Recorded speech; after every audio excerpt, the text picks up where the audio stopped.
some of the guys were like, okay, they're gonna go get tacos. Taco Bell were like close to our apartments, and I was like, okay, I'm gonna join you guys. And yeah, of all the first meals I would feed somebody, I would not feed them Taco Bell, definitely. But yeah, I think that was my first. Yeah, going to go get tacos. What was I gotta ask you because obviously I think the big one for me in South Africa was going to KFC, and they have pop at KFC, and I'm like, where's like, I just want mashed potatoes, man. And they're like, yeah, we've got that too. And I'm like, why do you have pap? And they're like, because you're in South Africa, that's what you eat. You eat pap. That's like, okay. That was kind of a big one for me. It's just I do the same thing. Anytime I go to a new country, I eat McDonald's just because like it's what you're used to.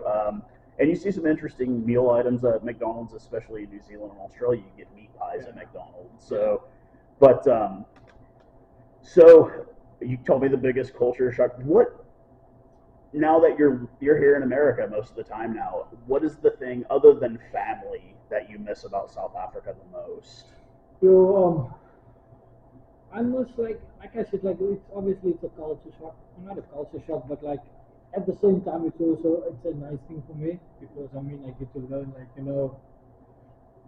different culture and like I mean like this year like we have a lot of Argentines. It's also very nice. Like have you had empanadas yet? Have you had actually. How is that? It's so good. Like what's his name? Juan Pablo. The prop. Human Akko. Akko Moroni. Okay. They actually invited me the one time over, and they were like, "Listen here, we're gonna watch a rugby game, and I'm just gonna chill. We drink mate, and then they made that and." Okay. So now we will get to some of the questions from the Jakl Den followers here. First one is from Rick Collins. You should know him very well. Rick wants to know, what are the biggest differences from last year to this year with the club? Yeah, like obviously I'm going to start off like this year we have coaches. Obviously, the big right there. I mean last year was really tough. Like I mean, playing professional rugby without a coach, and like this year, I mean, like we're really lucky to have Kuka and Willie and Coach Mario. Like, I mean, like what a legend. I mean, like to work with them and like their knowledge of the game and like that. They're not even just like great coaches, but like they're good men. Like like life values and like how to be a professional and like I feel like that's the biggest difference between last year. So yeah, we're really lucky, like I mean, to work with them and to have them as coaches. But I'll say that's probably the biggest thing. We have coaches this year, and like I mean, like obviously last year was really tough on the field, and I mean, like this year it can already show like on the field, like like the difference, like the way we play, and like. Obviously, with the victory, finally, the hard work kind of putting in. You can tell. We knew it from day one when we came out here for the preseason game, the scrimmage, when trainings were happening on the field, and it was structured. Everything was structured. Like the coaches are down there, everything is structured. If mistakes are made, they're corrected immediately. We saw that. So that's obviously the big difference. Just having actual coaching staff this year. It's another one of our followers, and this is one that I also wanted to know about. Sharks, Lions, Stormers, or Bulls, least favorite and why? I think I'll go with the Bulls as my least favorite. It's actually, to be honest with you, it's actually difficult to pick. But like I mean, like coming from the Western Cape, you're a Stormers fan, obviously. I'm a Stormers fan, and like I mean, like it's always the biggest derby. It's like South against North, so it's Stormers and the Blue Bulls. So growing up, that was always like the biggest game, Well, watching. The Sharks were always rubbish too until they started buying everyone. I mean, they got Sia, they got Eben, they've got everybody there now. Do you have any pre-game rituals, like something you have to do before every game? Not actually. I actually don't have like a. I actually don't have a pre-ritual, but actually, what I do have is like I try and play in the same jockey. Okay, yeah, Yeah, that's so that's pretty common here, man. yeah, That's yeah. not really all that So weird I have here. like I feel like that is like a good luck for me. But I actually don't have like a okay, I have to do this on game You day. don't put your left boot on first or your right boot on Yeah, first or actually anything. I actually don't have that. But like yeah, I just stick to like you know things that works for me. Yeah, your jockeys. Like you know. Yeah, yeah. There's that's pretty common in sport in this country as well. Um, I guess this is a kind of a one that I wanted to ask. Do you listen to music pregame, and what do you listen to when you listen to music before a game? So yeah, it depends. You know, like sometimes like when we play away games. So Mm-hmm. now when we'll maybe leave the hotel to go to the stadium, Mm-hmm. like in the bus, like then I'll listen to music and stuff. But I'm not like okay, I have to now listen to music to get in the Okay. mood. You Okay. know. So I'll just listen to any kind of music that puts me like in a good mood, Yeah. and like that just relaxes me, and like you know take my mind like off the game because I feel like if you think like at the same time I'm focusing, you know what I'm gonna do, like my roles and like but at the same time, I don't want to overthink because you know you're putting yourself under pressure. But like I'll just listen to, I mean, like music that like puts me in a good mood and makes me feel relaxed. Do you Yeah. listen to any Afrikaans music? Um, Not actually, to be honest with you. I'm actually not a big, yeah, not actually. No Snot Pop, no Kurt No, Darren, no, none of like that. you know, few songs like, but not. I'm not gonna be like, okay, I'm gonna go, I'm gonna play this or listen Yeah, to this yeah, song. yeah, I mostly listen to like you know R&B. You know, sometimes I listen to like rap music just to you know get in the mood and stuff. yeah. But I don't have actually have like a specific like, okay, this is now like my type of music. You know? Yeah. Um, this is another question from the Jakl Den. Chris wanted to know what position have you wanted to try but haven't in rugby? Has there ever been like, man, I wish I could be a prop for a day or a lock for a day? Have you ever had that thought in your head? That, like sometimes like we'll joke around, you know, like we'll be like, okay, if you have to be a forward, what would you play? Like, you know, Yeah. things like that. But I've been like I always wanted like, you know, I'm like I'm a playoff, I'm a fullback. I'm okay with that. I'm okay with that. Like I feel like I won't fit in with the forwards, like, you know. Come on, But man. like Everybody wishes they were 6'5". I mean, yeah, like I think probably like probably a eighth man or maybe a hooker just to you know experience just how to see what it would be how like it to be up feels like front you know in the yeah trenches. yeah. Um, favorite things about America? Because I mean, I know you'll have eligibility at some point here for the Eagles. What are your favorite things that you like about living in America? Like, what do you like about it here? I love the food here. That's yeah. Yeah, I love the It'll get you, especially in the South here. It'll definitely get yeah, you. yeah, yeah. I love the food here. To be honest with you, I really love the food. And like, to be honest with you, like the people is actually really like.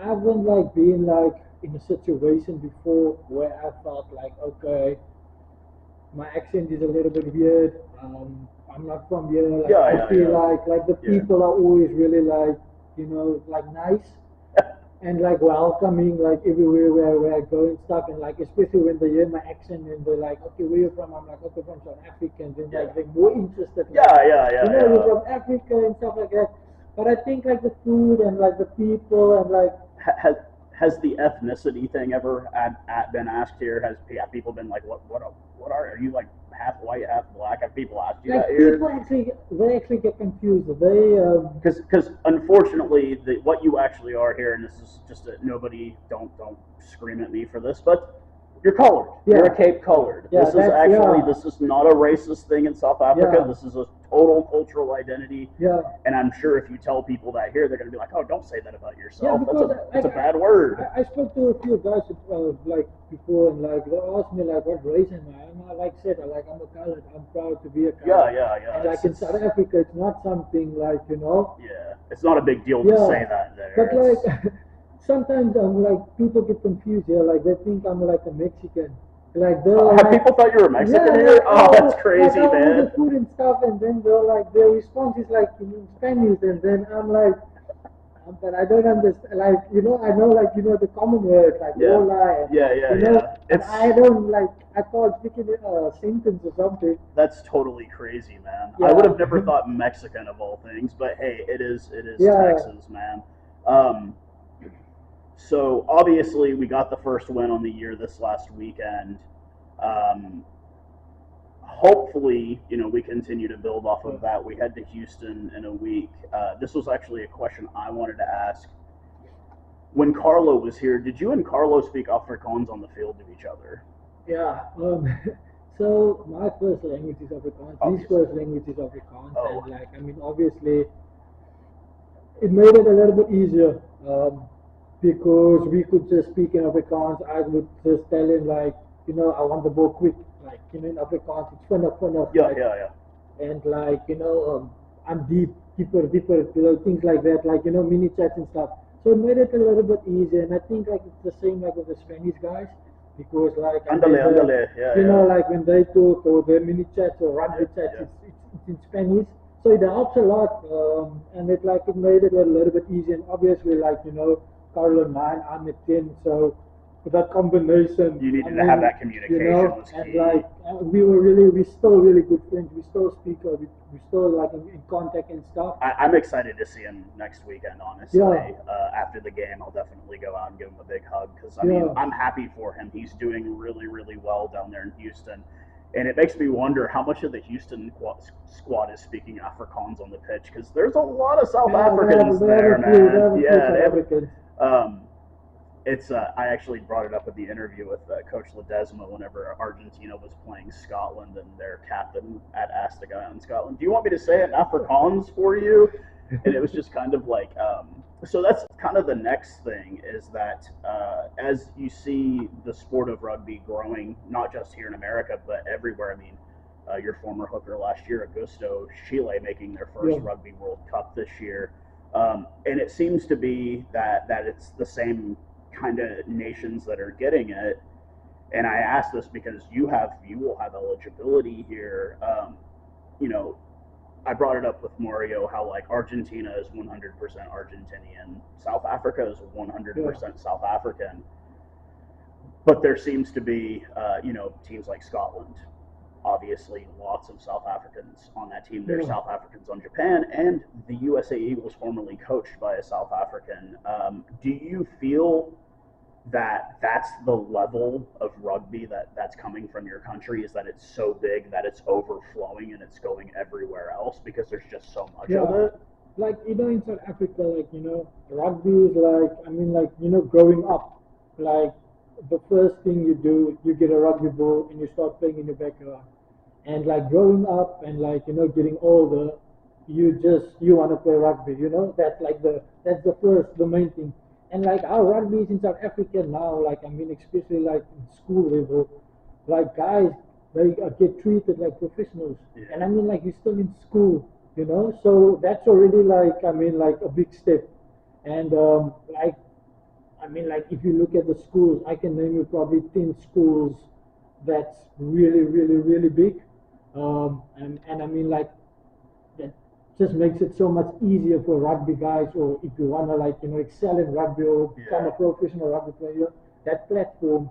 So I think if you look at other countries now, you said Scotland, they have a few South Africans, and then guys that also played, for the baby bucks, U20s, U20s and stuff. Well, you've got a former U20 player, Danny Krill, up in he plays for Seattle. Jesse's twin brother, and I think you're right. It speaks volumes of the quality of South African rugby. That if you want to get better, look no further than South Africa. It's just so big there. The coaching you get, it's also really it helps you so much. The coaching you get, and the standards they have there. So when you go to maybe a different country, you prep, you ready, you already know, you're already ready. It's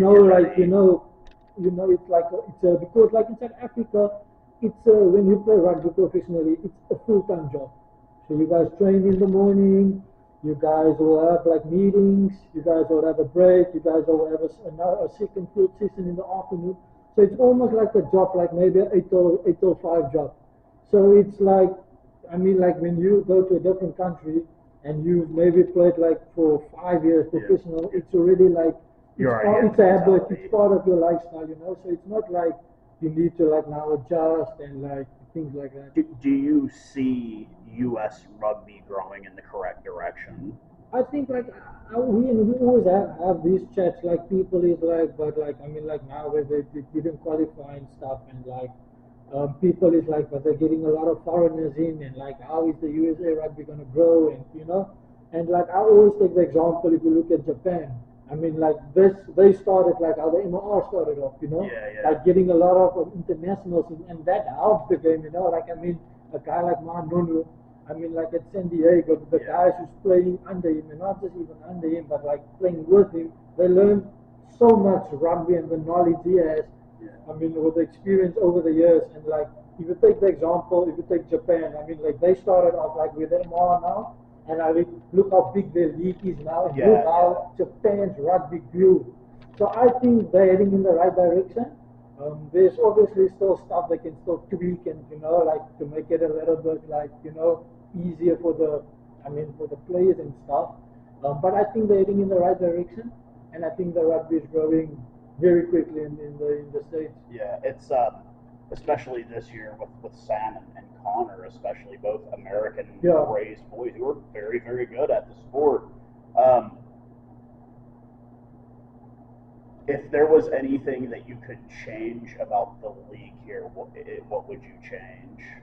To be honest with you, I think to make the contracts longer.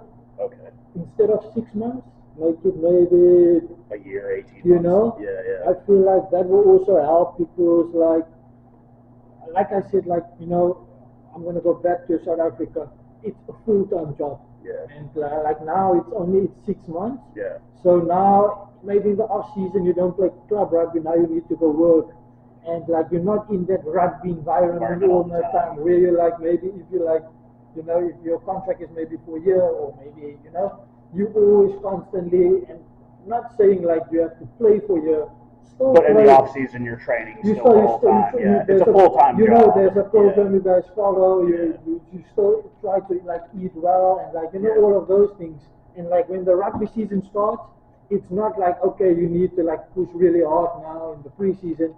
You've been pushing the whole time. I think that's maybe one thing they can like in the near future look at and maybe making it a full time thing. No, I definitely agree with you. And this will be the last question of the whole thing. Have you been to a baseball and/or football game yet?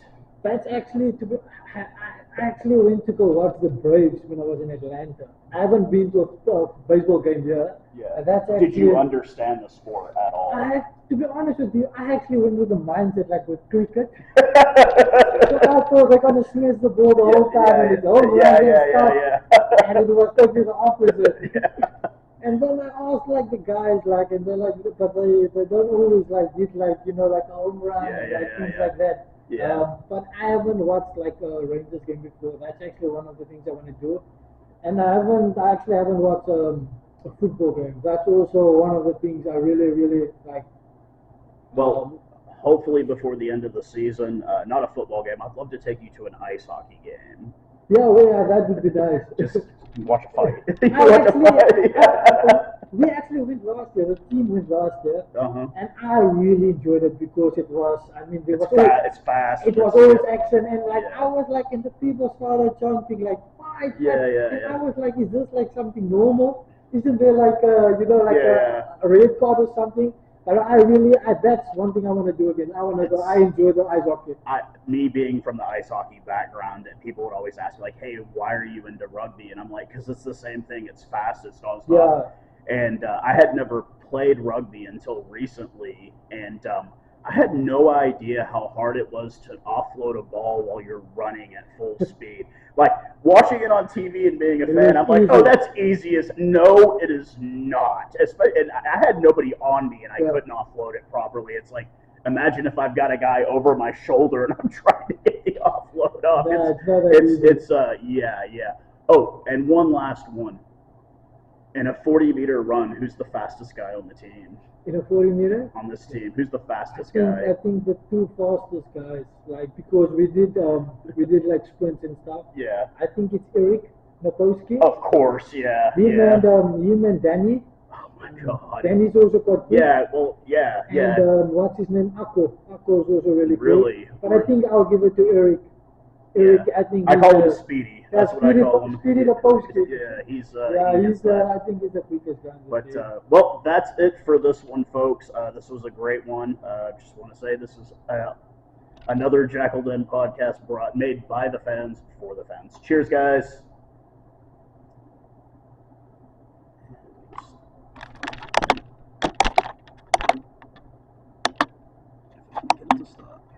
Thanks, Keith. Appreciate it. Yeah.